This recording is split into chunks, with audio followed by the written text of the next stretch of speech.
the Billings men describes Old Kodiak in 1790.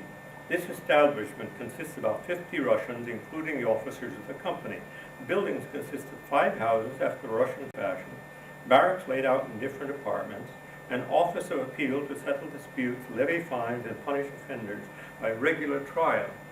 In other words, the Russian-American company was already acting as a political entity as well as which all the other trading companies lacked. There were no particular means of ascertaining justice or anything like that.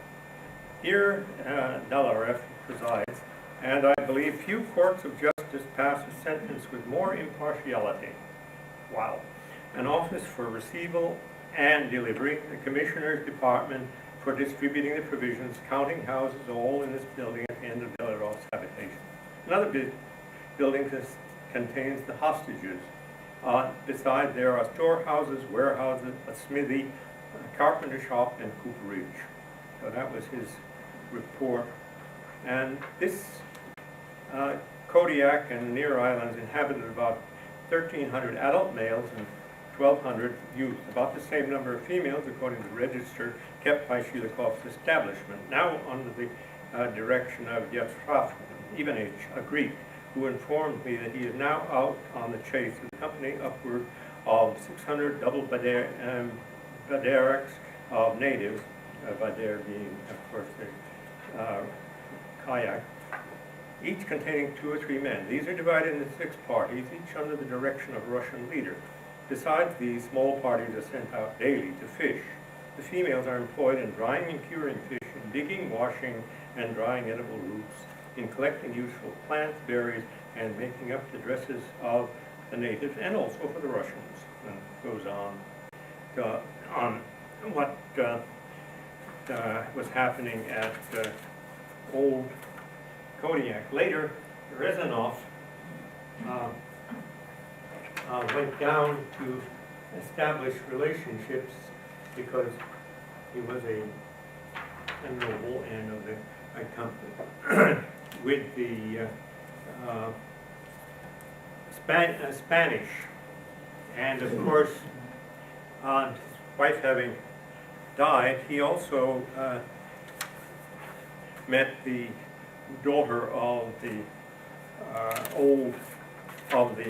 the Spanish governor, and they fell in love. It's a very romantic story. Somebody should write an opera about it. Since he was Orthodox and she was Roman Catholic, they needed the dispensation of the church officials in order to marry, and there were not sufficient ones.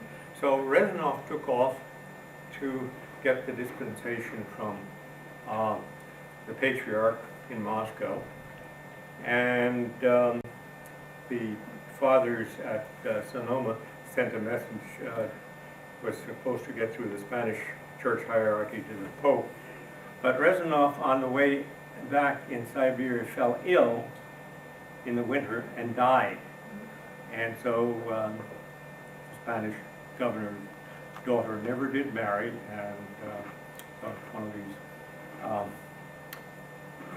romantic tragedies which have given rise to more operas than you can sling a stone at, but nobody wrote that one yet. So that is to be one thing. So then Baranov, of course, set up colonies all along the way. One at Yakutat. Yakutat had just been taken over by the Chilkat Tlingit, away from the Eyak natives. Went further up the coast.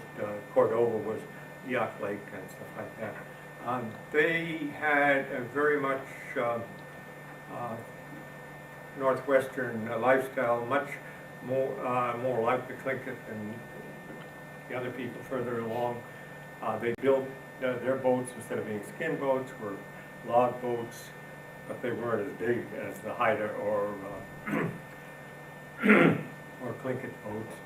and they were middlemen in the trade with the interior, including copper nuggets, which came through the Atna Athabascan Indians in the Copper River Valley. But the Tlingits wanted to be the middlemen in that case, and they were expanding into the interior. And in fact, in southeastern, they controlled the fur trade in the interior, which led to some trouble with the Russians. And they also didn't care to restrict their trade to the Russians. The Americans and the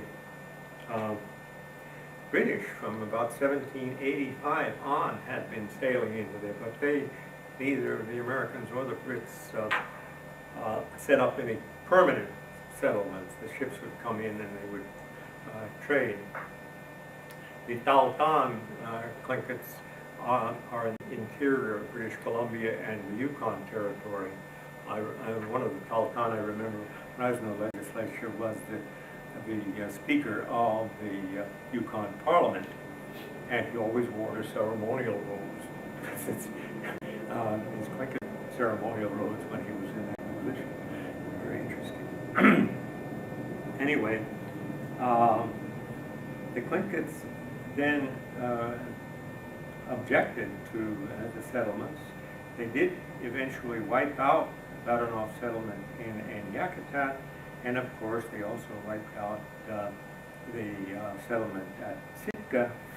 Some of the survivors were saved by a British sea captain who found what was going on and then attacked there. Now, among the settlements we have, and these are later pictures, of course.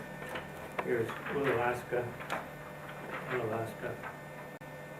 1799, which was, so it had grown up a little bit,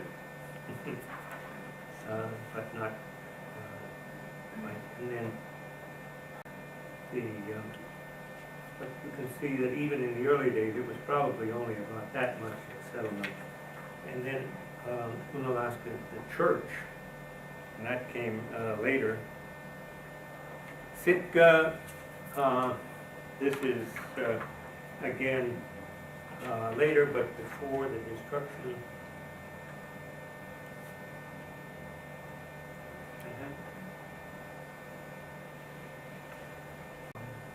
That's the Orthodox Church, and I believe this building over here is probably the Lutheran Church. And the wife of General Baron von Wrangel, who was an Estonian bull, passed away there. That's her burial ground. I don't know if that particular thing exists anymore. But anyway, you had the maritime fur trade, which spoke of, it takes us back to the old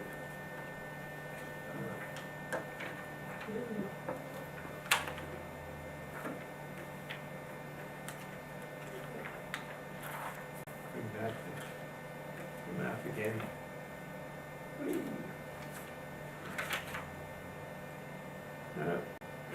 This is just in 1840, and of course we're leaping ahead among others, the British came in that way.